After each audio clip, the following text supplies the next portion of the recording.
Yeah. Yeah. That porcupine opened your door. My porcupine opened my door. Okay, so now you come back from Mnet. Let's continue with this story. So we finished with Mnet, and I continued to work. And now I have a workshop. I'm in Gong Road, and so I have this made to measure clients and that sort of thing. So that became the sort of business that I did. And then after that, I went into the corporate wear. And how I even went into the corporate wear, it's after I got married. I went to stay in one of the hotels in Mombasa. And the GM recognized me from the papers. What? Yeah. And he told me, "Are you the Salima Sharia that wants man off?" I said, "Yes, I am." He said, "I'd like for you to come and work with us." And I said, "Okay, I guess after my honeymoon, I'll come." That's crazy. So I went, and they gave me my first job. And from then on, And what was that job? To do hostesses for a hotel. And from henceforth until now, I still work for them. What? Yes. That's going to 30 years almost. Yes.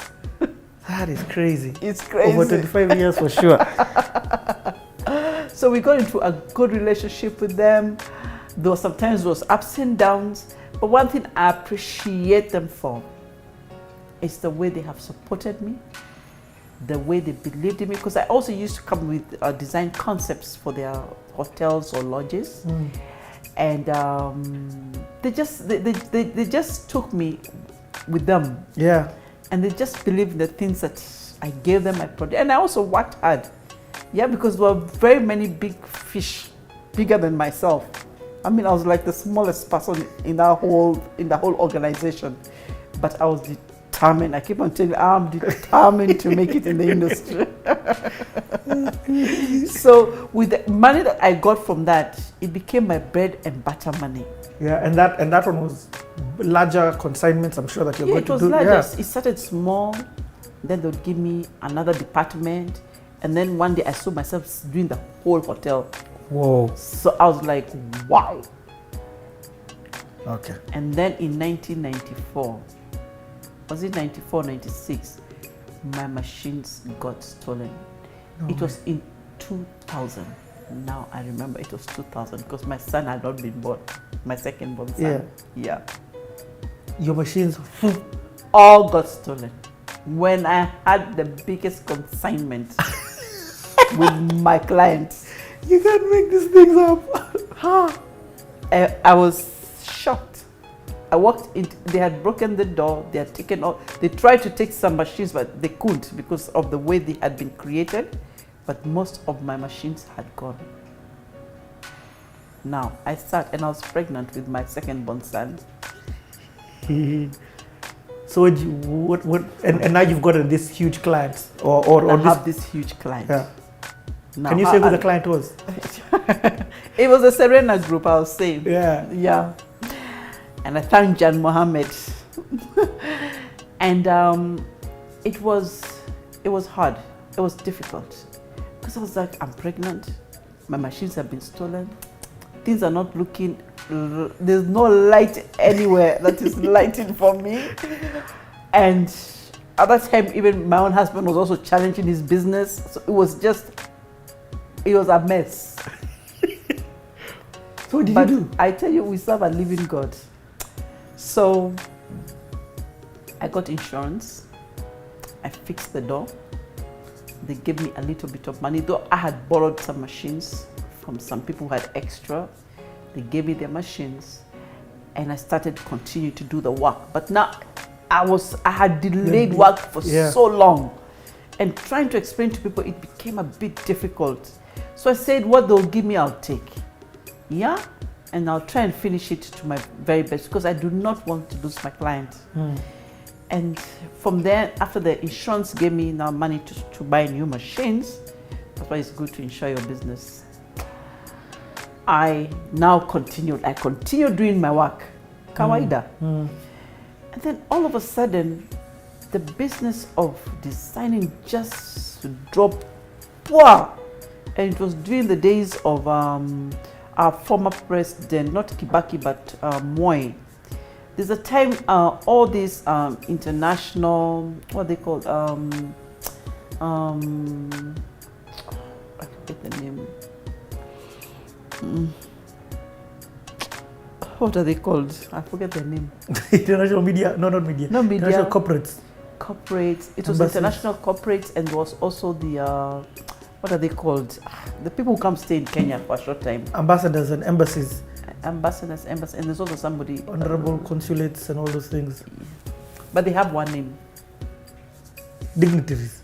Not dignitaries. But those ones, I understand.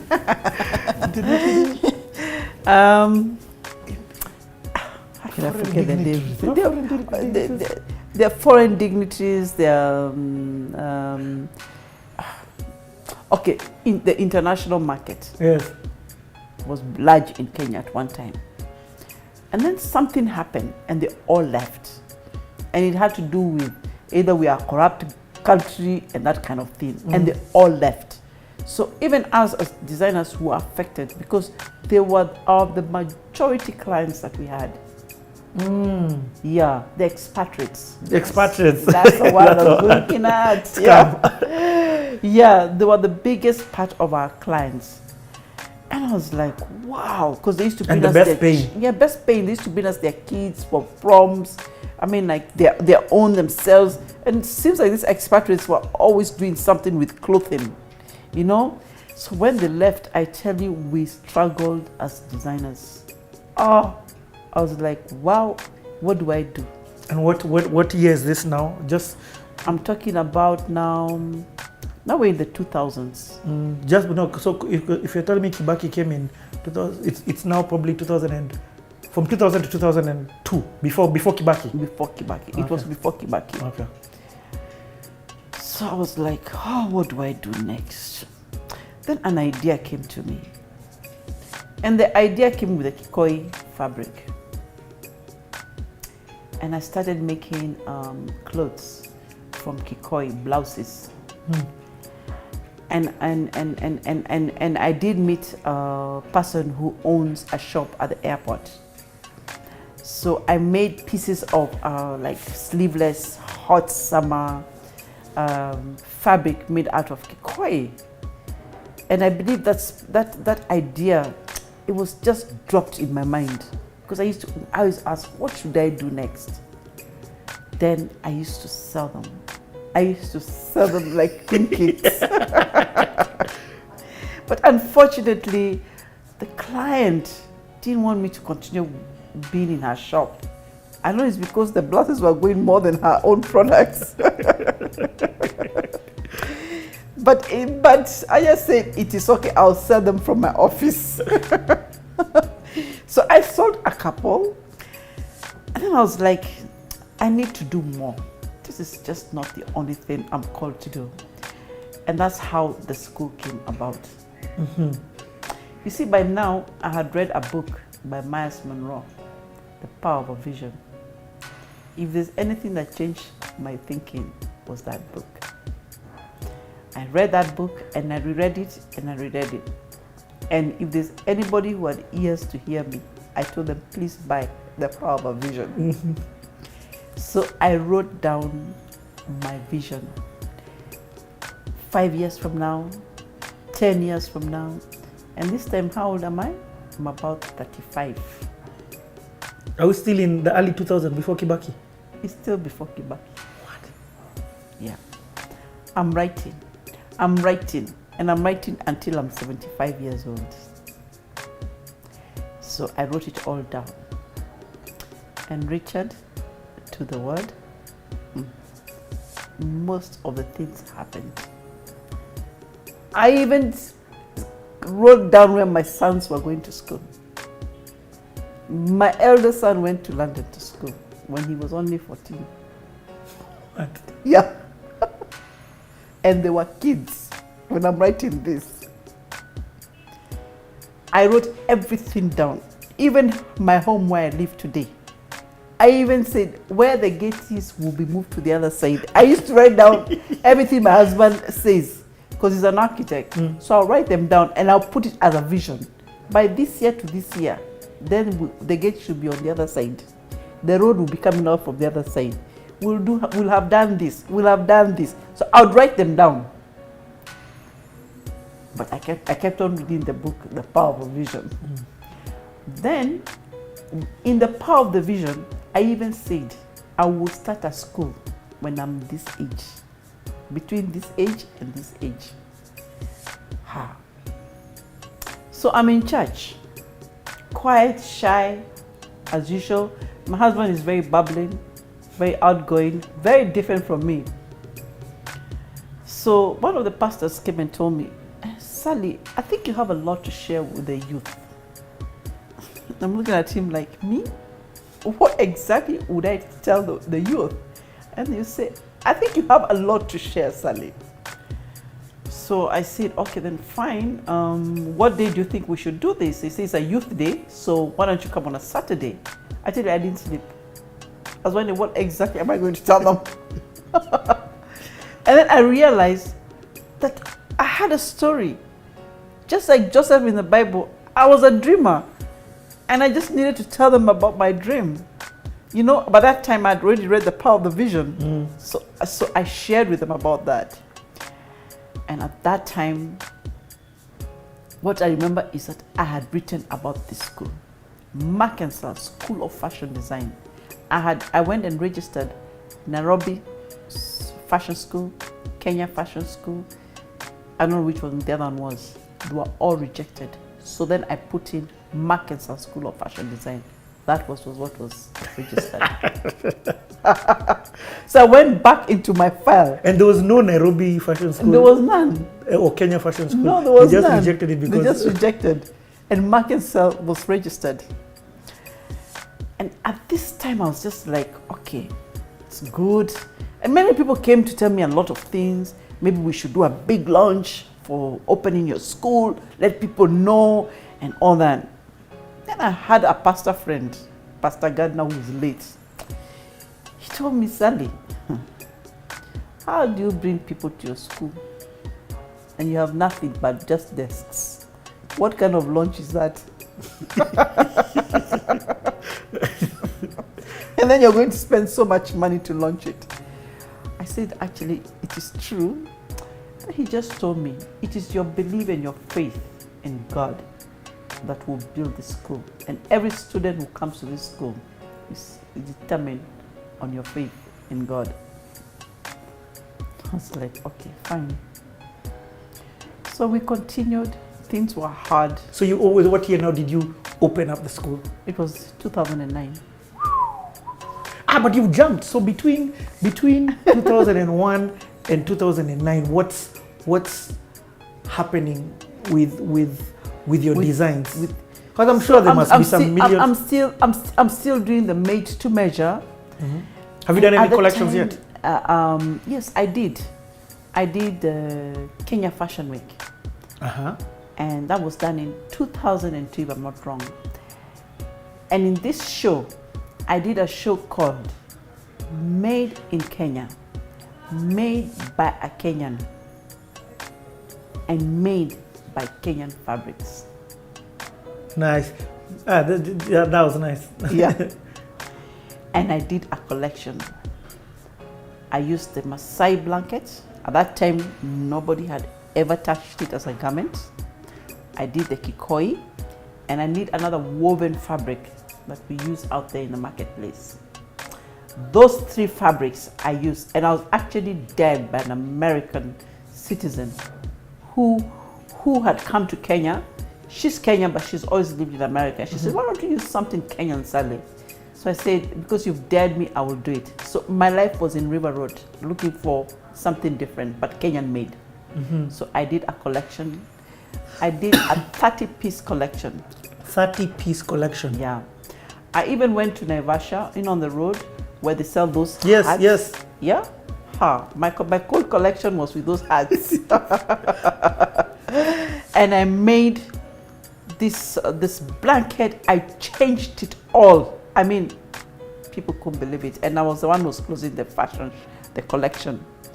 Let me tell you, after that, The Americans wrote about me. Even the German media was in my office interviewing me about that collection. I got such air, and people wrote so much in their languages, in their wherever they came from, that kind of thing. So I was like, there's something, but yet there's no breakthrough. You understand it? Yeah. It's the periphery, but it's not. It's not arriving. It's not arriving yet. So then after that. So now but before before the as school. we are working like this. Any exciting people you've worked with in that era? I'll say Lucy, the first. She was just our second lady or first lady, Lucy Kibaki. Yes, actually that's where we were. Yes. We're at Phoenix. Okay. Yes. So what happens after Phoenix? Do you transition out of Phoenix, or does anything new come at Phoenix? Because there's Phoenix, UBS, church. I got married to somebody who was not very happy with me having too much social interaction. And so... Where did you guys meet? At a friend's house. Okay. He was... A friend of mine invited me to his girlfriend's birthday party because he wanted me to meet her, because he was serious about her. He wanted to get married. So he wanted me to get to know her so that now the friendship can grow with the three of us. And then my ex was a friend of hers, and she had also invited him. So that's where we met. And did you date for long? About a year. Before now, you got married? And that time, during the dating, it was fine. But when we got married, now things changed. And I realized he was uncomfortable with me doing stuff outside the house, like literally outside the house, even hanging out with my friends. Whoa. He didn't like that. So church is not a good story. Church, we would go. Okay. But anything outside of that was... So I dropped out of Phoenix. I regret that, because that was one of the things that I was really passionate about. But I was trying to do everything I could to make this marriage work. So if it meant, stop hanging out with your friends, I'd stop going to Phoenix. And he didn't tell me don't go. Yep. But he just made it clear that I don't like this. So I wanted to be a good wife, so I stopped. Yo, that's The crazy. things we do for men. That's crazy. And the power that men have as well over their wives. Yeah. So but remember, there was still that timidity of, Uh-huh. I'm trying to live at peace with all men. And sometimes it means putting me aside and doing what I believe they want so that they are happy. If they're happy, then life is good. So how long were you married? I was okay. I'm trying to figure out how to answer that, because I was not really married in that sense. I mean, we had a wedding and everything, but from day one, everything just... From day one? Yeah, everything fell apart. It was that fast? It was that fast. So, and by the way, feel free if there's anything that you don't want to talk about. Okay. You don't have to. Yeah, I'm trying to be... Yes, but I'm asking for the sake of somebody who's watching this who may be in the same situation. That's the whole core of why I do sit here, to inspire, educate, and positively entertain somebody. So you're with this person who's in a certain way before you get married, to the point where, hey, I want to get married. Are you trying to say were there signs before that? There always are. Okay. They always are. I mean, everybody that I've spoken with that is going through a situation like this, they always say there were signs. But for whatever reason, you ignore them. Why did you ignore them? I ignored them because I thought he would change. He'd be so happy that he's married me that he would want to. The same thing. I would do anything for this marriage to work. So I felt he would also want to do everything to make the marriage work. But that wasn't the case. So literally from the I do, next day It's a different. I mean, from I do, he didn't talk to me for a while. It was that bad. From I do. Yeah. That evening, I mean, we went for our evening thingy. Yeah. Already, he had switched off. What? Yeah. So how do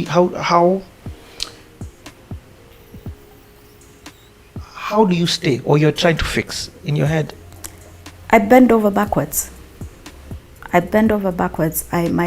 Me dies. So my life became, I'm getting emotional. My life became of trying to read him when he walks in, and then forming myself to fit into that. Mm-hmm. So if he walks in and he's happy, we're happy. If he walks in and he's in a bad mood, I stay away. If you were to, you're wiser now, you're much wiser, and experience has made you wiser. What would you say to yourself then? Listen to your gut. Listen to your gut, and just don't do things just for the heck of it. Because I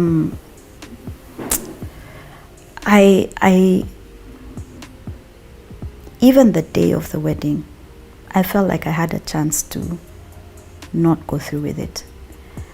But I just kept thinking about what will people say. They're at the venue right now waiting for me. And then one person shows up and says, sorry, the wedding is over. You know, it's just, how do you live with that? You know? And that's when I convinced myself, no, it'll be fine. What about your family? My family, Your direct family? They had misgivings, but they didn't speak about it. Because of course they're like, listen, we don't want to lose our... Yeah, they actually felt, I mean, we spoke about it later, and I was like, you know, you guys should have said something. And they said, we didn't think you would listen. But I'm always like, I mean, even now, if I have a friend who's getting married and I feel like, I'm not sure, I'll ask them. Some of them get upset with me, you know, but I'm like, I don't want someone to ever say, I wish somebody had asked me. Because you don't know. Maybe they'll have that second thought or whatever. So, like if somebody came to speak to you at your wedding and told you don't have to go through this, I'm there with you, you probably, and if it's someone like your mom or dad, you probably would have had second thoughts. I don't know, maybe. Okay. But I also had what Christians call fear of man. So you don't want to, you care too much what people will think or say about what you're doing, to the extent that sometimes you will do what you don't really believe because it keeps you, or it keeps the talk or whatever. And it wasn't like even people were saying anything about me. But somehow I was like, I don't know if I can live with that. Okay, so how long were you in this period? So And how old are you at this time? 30s. Your 30s. Okay. So we lived in the same house until for 5 years, and then he moved out. 5 years. Man, I don't even understand how you had the strength to do this if you're saying that this started at day one. Even me, I don't know. But I lost myself. All these things that God had been building in me, Crushed. I became so, like I didn't think I was worth anything. I didn't think I was. Self-esteem crushed completely. Because I couldn't understand why doesn't he seem to love me? I mean, I thought I'm a good person, but from the way things are going, I must be not interesting, not attractive, not lovable, and I carried that with me. You believed the lies. I believed it. So now you must have been timid, and even now just on another level. So when you would go and meet family members, friends, did you change persona? Oh, everybody had to believe the marriage was well. Oh, man. Now speaking about it, that was crazy. So on one side, I'm dealing with all this whatever, and on the other side, I'm trying to keep everybody, So they didn't know? They didn't know. Well, my family got to find out, I think, when I was expecting my son. Mm-hmm. Yeah, let me not go into those details, but No they got to find out through events that things were not good at all. Okay. And so that's when they started kind of, just trying to give me some support here and there.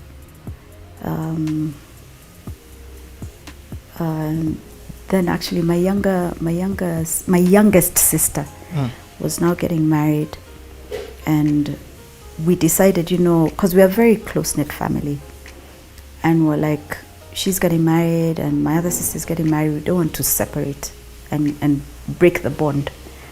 And by this time my mom had passed on, and she was like, she really kept us together. And so we decided, or she decided, my sister, like, they'll start a Bible study, a family Bible study. So whoever had a spouse at that time would come. So my sister and her siblings, so my other sister and I were invited. The third born lives in the States, so she wasn't here much. And then my sister's husband invited his siblings, and those who were married would come with their spouses. Yep. So we'd meet every week, and just spend time in prayer, studying, whatever. And they now became like my pillar. Yeah. So even by the time I was getting sick, it was these guys who stood with me. Okay. There's something that you've mentioned. So it's within your marriage is when your mom also passes on? No, it was just before. Or just before your marriage? Just before. Okay. Yeah. I feel maybe if she'd been around, I might have. Because we'd listen to her. Yeah. And she'd see? She would see. By the way, she had that sense. She had that sense. She even told me many years ago, I have seen your husband. I'm like, so what does he look like? So she tried, but she wasn't good at describing, And so I tried to, so when I met this guy, I tried to fit him into, yeah. Oh, Mayani, I sorry does not even begin to explain anything. Again, you don't have to answer. Did it get physically abusive? No, mostly emotional. But still, that's still huge. That was what now killed me. The reason why I ask this is I always think about somebody who's watching this, and this is, again, I said with you, in fact now I've really understood why we're to have this conversation. With you in this story, as you give your story, I believe that people are going to get inspired, entertained, as crazy as it sounds, encouraged, educated, and through your story you're going to help other people. Emotional abuse is as bad as physical abuse, if not even worse. And the reason to we were brought up to believe divorce is wrong. Anything that is going on, I mean, there's even a time I called him to one of the Christian radio stations, and I said, I'm going through this. At that time we were separated. What do I do? And they said, no, you have to go back. You have to go back. So it's not seen as it's a thing that is destroying you, So there's just no space for a bad marriage. At least at that time, there was no space for a bad marriage. I even tried to call the church, guys in church, like, guys. In fact, 2 weeks after, I went and told them, I'm going home. I can't deal. And they said, no, you have to stay. No way. You've just started. It's only whatever. So I started, like, when we finished, I was 2 weeks after you said I do, yes, you went to Yes. So I started advocating for post-marital counseling. Like, yes, you get told a lot of things before you get married. And then you get married and you're like, what's going on? It doesn't, whatever. So you need someone to walk with you. At least those this is happening. Is it normal? Is it, so somebody can just reassure you as you go through the beginning stages of adjusting to each other. And in this whole marriage time, you didn't have even that one person who you let it all out to. Yo, that must have been a hard season. Not until later. So, does your son come at this time? Yes. When you're married? Yes. Miracle. Mm-hmm. Why do you say miracle?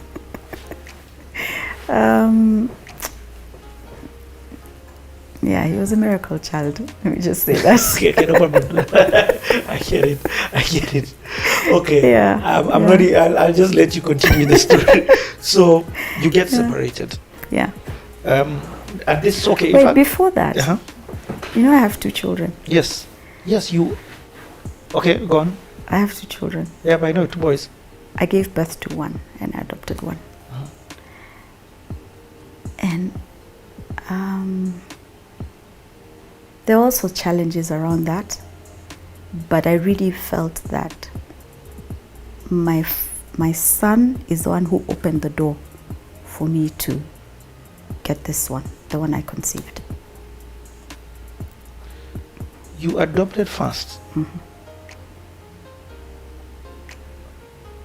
Because of the challenges. What happened?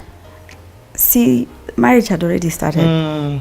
So I used to go to New Life to just like, I don't want to go home alone and be alone. I'm married. I shouldn't be in that house alone. So let me look for something to do. So I started going to volunteer there. And I met him and we fell in love with each other. He was, he'd been there for a few months and I don't know, we got drawn to each other. And I would go there every day and play with him and give him his last feed and tuck him in bed. And then I'd go home. And we got so attached to each other that at some point they told me, you need to decide, because this boy is getting really attached to you. If somebody else comes to take him, because even the days you don't come, he's like, he gives us trouble, because he won't settle down, because he's used to you being the one. And we'd never spoken about adoption, and I knew my marriage was not good. So, but I was like, this child, why is he there and I have a home? I can love him, he can love me back. At least I can give him something that he needs. And I guess for me, there was also the thing of like, I would also be able to have somebody for myself. And so I just took him home one day. Did you tell the other party? I took him home one day. And he's like, who is this? I said, this is my son. Well, I didn't say it's my son. I said, it's him. And he's like, why have you brought him home? I said, I want to adopt him. And he kept quiet at that time. But after that, his mother tried to dissuade me.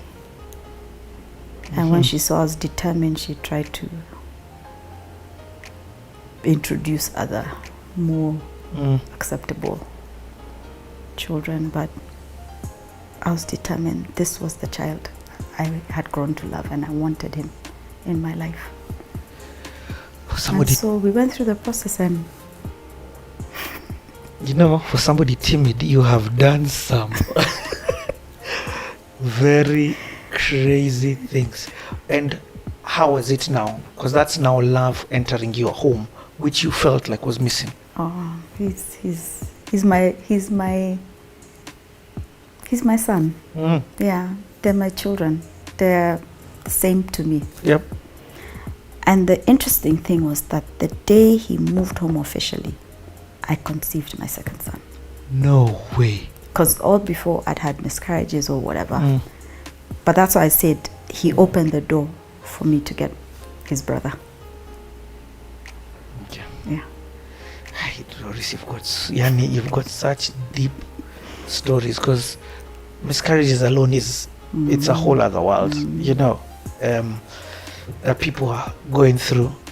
So I can imagine the blessing of getting 2 children at once, because that's what literally. Yeah, they're 18 months apart. That's what literally God did for you.